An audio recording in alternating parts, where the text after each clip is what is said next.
Herkese selam, kanalıma hoş geldiniz. Bugün mutfağımda aşk dolu bir tarif yapıyoruz. Red Velvet Cake yapıyoruz. Sevgililer günü tarifi oluyor kendileri efendim. Böyle kalpli, özel kremalı, harika güzel bir kek. Hadi gelin nasıl yaptığımızı izleyelim. Velvet kekimizi yapmaya başlamadan önce arkadaşlar şöyle bir bardak 240 gram bu sütüm. Yoğurt mayalamasına geldikten sonra üzerine şöyle bir yemek kaşığıyla bir yemek kaşığı sirke veya da limon suyu ekleyerek 20 dakika bekletin arkadaşlar. İçinde böyle pütürlükler oluşuyor. Biz buna buttermilk diyoruz. Normalde aslında bu yurt dışında marketlerde satılıyor. Fakat burada satılmadığı için buttermilk'i bu şekilde yapabiliriz. Bunu böyle 20 dakika bekleteceğim. Şu anda sıcak zaten ve ben kekimin diğer malzemelerini yapmaya başlayacağım. Şöyle bir kap alıyorum. Şöyle bir su bardağı 200 milim kadar toz şekerimi ekliyorum. Ve 2 adet de orta boy yumurtamı ekliyorum. Yumurtalarımı 1 saat önceden çıkarmıştım. Oda sıcaklığına getirdim. Bu arada velvet cake yaparken arkadaşlar bütün malzemelerin oda sıcaklığında olması bizim için çok önemli. Güzelce kar gibi bembeyaz olana kadar çırpıyorum. Yumurtalarım arkadaşlar beyaza döndü. Üzerine şöyle 220 gram kadar tereyağımı hafif böyle erimiş oda ısısında tereyağımı ekliyorum ve çırpmaya devam edeceğim.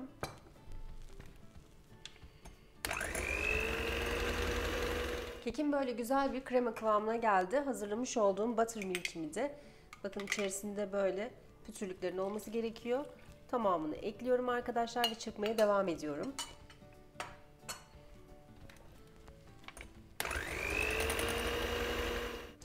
Çırpma işlemimiz bittikten sonra kuru malzemelerimizi ekliyoruz arkadaşlar. 300 gram kadar unum var. Fakat öncelikle biraz böyle kontrollü ekleyeceğim. Çünkü dediğim gibi bu miktarlar çoğu zaman yumurtanın büyüklüğüne küçüklüğüne göre değişiyor. 25 gram kadar şöyle bir paket kakaom var. Ve 2 çay kaşığı kadar da karbonatımı ekliyorum.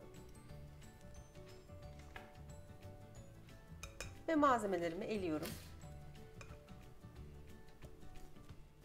Malzemelerimi eledikten sonra arkadaşlar şöyle bir spatula yardımıyla öncelikle her yeri tozutmayalım diye hamurumu şöyle toparlayacağım. Daha sonra da çırpma işlemine devam edeceğim. Evet arkadaşlar kekimi böyle çırptım. Bayağı ağır bir kek oluyor. Zaten velvet kekin hamuru oldukça katı ve ağır oluyor. İçerisinde tereyağı barındırdığından dolayı hiç panik yapmayın. Bu şekilde bir kıvamı olacak. Normal keklerden farklı olarak dediğim gibi biraz daha nemli, biraz daha ıslak bir kek ve ağır bir kek. O nedenle bu şekilde koyu bir kıvamı olacak.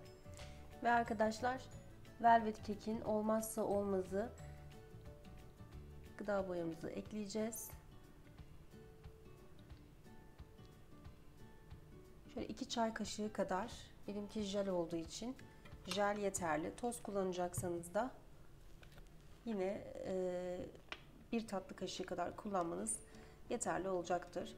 Şöyle rengi dönene kadar karıştıralım, çırpmaya devam edelim.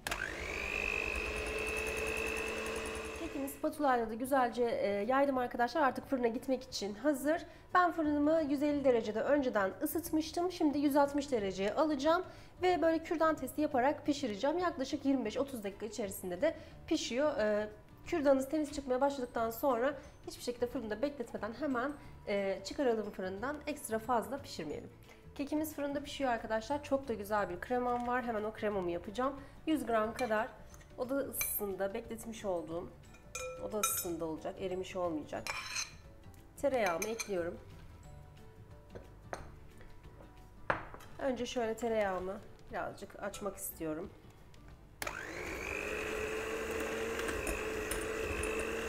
Tereyağımı biraz açtım arkadaşlar. 5 yemek kaşığı kadar da pudra şekerim var. Böyle kademeli olarak azar azar ekleyerek çırpmaya devam edeceğim.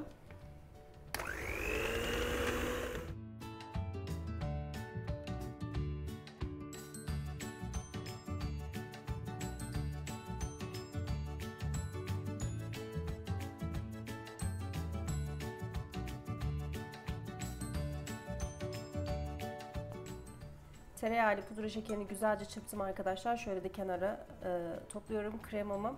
Evet, gördüğünüz gibi böyle bayağı bir kremamsı bir hal aldı. Şimdi üzerine bir paket kadar taze peynir ekleyeceğim. Labne de ekleyebilirsiniz ama labne birazcık daha böyle sıvı oluyor. Eğer labne de ekleyecekseniz iyice suyunu süzmenizi tavsiye ederim. Ben sek taze peynir kullanıyorum. Çok da lezzetli bir peynir. Bu kremayı yaparken bunu da kullanırsanız çok daha güzel verim alacağınızı düşünüyorum. Ve şimdi labne ile beraber çırpmaya devam ediyorum. Ve arkadaşlar son olarak kremamın üzerine bir pakette toz şanti ekliyorum. Ve toz şanti de iyice eriyene kadar kremamı çırpıyorum.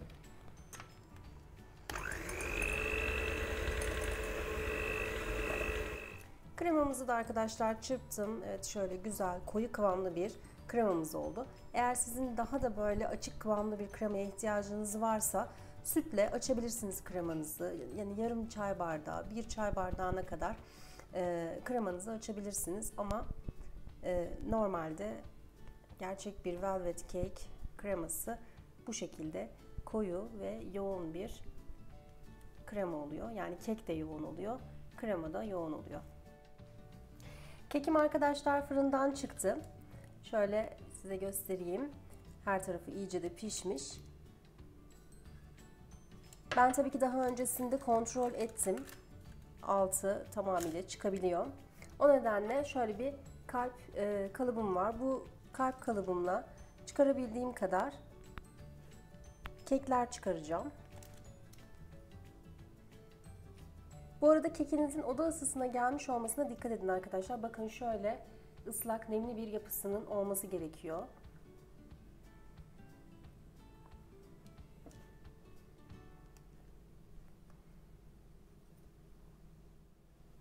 Keklerimi arkadaşlar ıslatıyorum. Şöyle birer çay kaşığı kadar, çok az miktarda soğuk sütle. Bu arada kekim tamamıyla soğuduktan sonra ıslatın. Keklerimi arkadaşlar süslemeye başladım. Gördüğünüz gibi şöyle kremamı, hazırlamış olduğum kremamı bir krema torbasına koydum. Normalde bir poşete de koyabilirsiniz veya da bir buzdolabı poşetine de ekleyebilirsiniz. Böyle daha süslü olsun diye bir uç da kullandım. Süsleme kısmını artık sizin hayal dünyanıza, hayal gücünüze bırakıyorum. Nasıl süslemek isterseniz o şekilde kremayla süsleyebilirsiniz.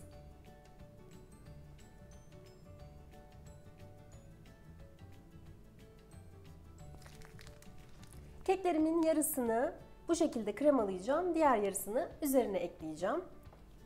Hemen bir tanesini şöyle yapmak istiyorum.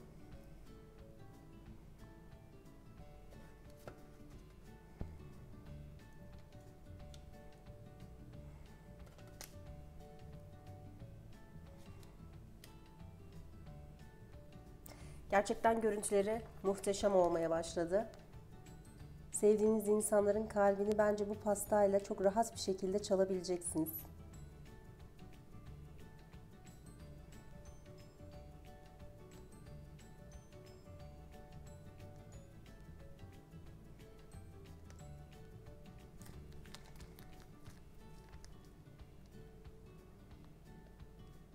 Keklerimizin tamamında süslemeler yaptım arkadaşlar. Şöyle üzerlerine böyle kenarlarda kalan keklerden bir iki parça serpiştirebilirsiniz süslemek amacıyla. Bence onu sevdiğinizi söylemenin en güzel yollarından bir tanesi. Kendi emeğinize yapmış olduğunuz çok lezzetli bir tatlı olabilir. Ve velvet cake de bunun için tam olarak biçilmiş bir kaftan bence. Evet arkadaşlar, bugünkü tarifim bu şekildeydi. Eğer tarifimi beğendiyseniz videomu beğenmeyi ve kanalıma abone olmayı unutmayın. Hepinize sağlıklı, mutlu, güzel günler diliyorum. Hoşça kalın.